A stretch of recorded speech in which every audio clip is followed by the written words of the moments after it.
श्री शिवाय नमस्तुभ्यम। हर हर महादेव। आज के इस वीडियो में हम जानेंगे पूज्य गुरु जी की अगली कथा जो बालोदा बाजार में होने वाली है, उसे क्या नाम दिया है। इस कथा में गुरु जी हमें किन नई जानकारियों और उपायों के बारे में बताने वाले हैं। इसके अलावा हम जानेंगे बालोदा बाजार कैसे पहुंच सकते हैं। बालोदा बाजार से कथा पांडाल जो कोकड़ी गांव में बनाया गया है, वहां तक आप कैसे पहुंचे। बालोदा बाजार में रेलवे स्टेशन नहीं है, तो बालोदा बाजार के सबसे नज़दीकी रेलवे स्टेशन कौन सा है। यदि आप बस से आ रहे हैं तो बस स्टैंड से कथा पांडाल की दूरी क्या है, आप वहां कैसे पहुंच सकते हैं। बालोदा बाजार कैसे पहुंचा जा सकता है, यहाँ पहुंचने के लिए क्या क्या साधन है। इसी के साथ हम कथा में बाहर से आने वाले श्रद्धालुओं के लिए क्या क्या व्यवस्थाएं आयोजकों के द्वारा की गई है, इन सभी बातों की जानकारी आज के इस वीडियो में प्राप्त करेंगे। तो वीडियो में आखिरी तक बने रहें। परम पूज्य पंडित प्रदीप जी मिश्रा के श्रीमुख से उनकी अगली कथा 2 जनवरी से 9 जनवरी तक छत्तीसगढ़ के बालोदा बाजार के कोकड़ी गांव में रिसदा बाईपास चौक पर होने वाली है। इस कथा को गुरुजी ने आशुतोष शिव महापुराण नाम दिया है। इस कथा में गुरुजी हमें महादेव के आशुतोष अवतार के बारे में बताएंगे। महादेव ने आशुतोष अवतार क्यों लिया था, इसके पीछे क्या कथा है, इन सभी बातों के बारे में गुरुजी हमें इस कथा में बताएंगे। इसके अलावा इस कथा में गुरुजी हमें कुछ नए उपायों की जानकारी भी देंगे, जिसमें से एक के बारे में गुरुजी ने थोड़ा सा हमें अभी चल रही कथा में बताया है। बेलपत्र के पेड़ के नीचे हल्दी वाला जल चढ़ाने का क्या फायदा है, इसे क्यों चढ़ाया जाता है, इसकी जानकारी बालोदा बाजार में होने वाली कथा में गुरुजी हम सभी को बताएंगे। इस कथा के आयोजक वेणुशंकर जायसवाल, रमेश कुमार जायसवाल, कृष्ण कुमार जायसवाल हैं। गुरुजी की हर कथा की संपूर्ण जानकारी और उपाय आपको इसी चैनल पर मिलेंगे। यदि आपने अभी तक मेरे चैनल को सब्सक्राइब नहीं किया है तो तुरंत कर लें, साथ ही बेल आइकन क्लिक कर लें ताकि जब भी मैं वीडियो डालूं आपको उसका नोटिफिकेशन मिल जाए और आप गुरुजी की किसी भी अपडेट से वंचित ना रहें। उनकी सभी कथाओं की पूरी जानकारी और उपाय प्राप्त कर पाएंगे। चलिए अब जानते हैं आप बालोदा बाजार से कथा पांडाल कोकड़ी गांव में कैसे पहुंच सकते हैं। बालोदा बाजार यदि आप आ रहे हैं तो आप बालोदा बाजार कैसे पहुंचे।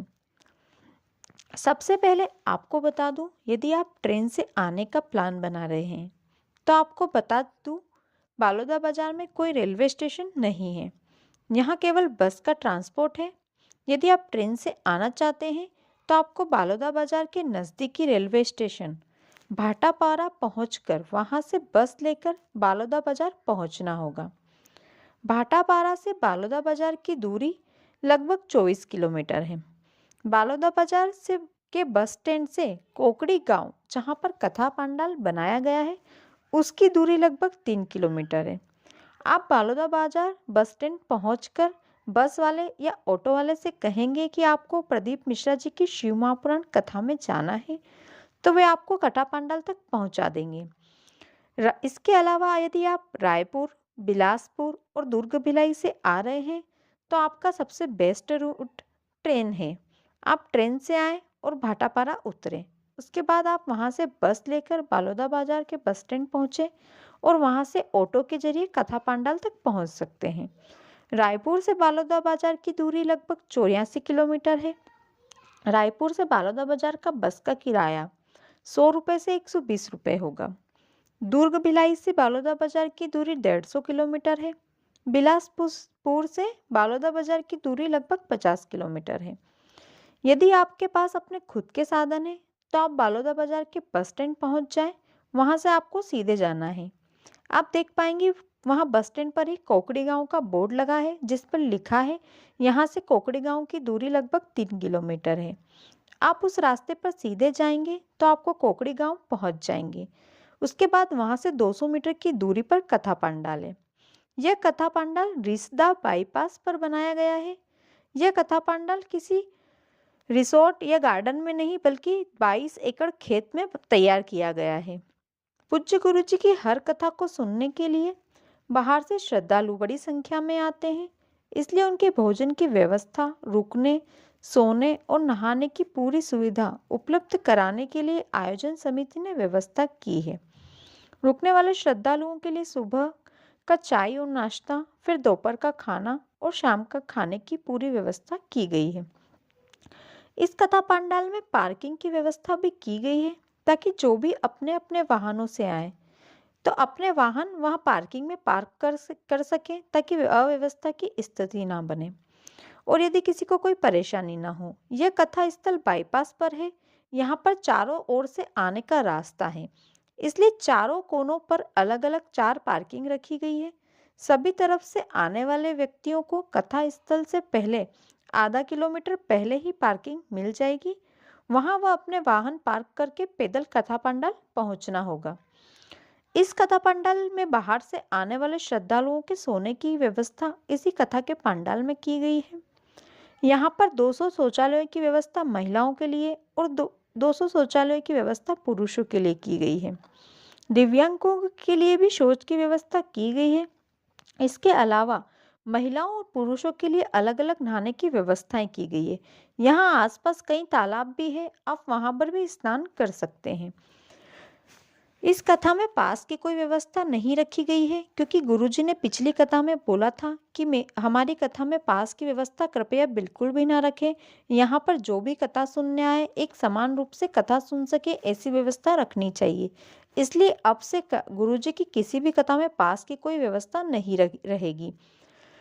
इस कथा पंडाल में 20 LED और साउंड सिस्टम की व्यवस्था भी की गई है, ताकि पीछे बैठने वालों को देखने और सुनने में कोई परेशानी ना हो। सभी सुविधाओं के साथ श्रद्धालुओं की सेहत का भी कथा के दौरान पूरा ध्यान रखा जाएगा। इसके लिए कथा स्थल पर डॉक्टर और उनकी टीम के साथ ही एम्बुलेंस भी रहेगी। आयोजन समिति ने बताया कि कथा सुनने आने वाले श्रद्धालुओं को किसी भी प्रकार की परेशानी नहीं होगी। इस बात का पूरा ध्यान रखा जाएगा। कथा के एक दिन पहले यानी 1 जनवरी को पूज्य गुरुजी पंडित प्रदीप जी मिश्रा बालोदा बाजार पहुंच जाएंगे। उनके स्वागत की तैयारी भी कर रखी है। यदि आप भी उनके स्वागत में शामिल होना चाहते हैं तो उनका स्वागत कहाँ रखा गया है उसकी अभी कोई डिटेल नहीं आई है। जैसे ही उसकी डिटेल आएगी उसका मैं अलग से वीडियो बनाकर अपने चैनल पर अपलोड कर दूंगी, तो आप वहां से देख सकते हैं। इसलिए आपने अभी तक मेरा चैनल सब्सक्राइब नहीं किया है तो मेरे चैनल को तुरंत सब्सक्राइब कर लें, ताकि आपको बालोदा बाजार की हर कथा का अपडेट मेरे चैनल पर मिल जाएगा। इसके अलावा भी आपको मेरे चैनल पर गुरुजी के द्वारा बताए गए सभी नए उपाय मिलेंगे और साथ ही गुरुजी की हर एक कथा की जानकारी आपको इस चैनल पर मिल जाएगी। इस कथा की बालोदा बाजार में होने वाली कथा की अन्य कोई जानकारी यदि आप जानना चाहते हैं तो आप हमें कमेंट में सवाल पूछ सकते हैं। मैं आपका जवाब जल्द से जल्द देने की कोशिश करूंगी।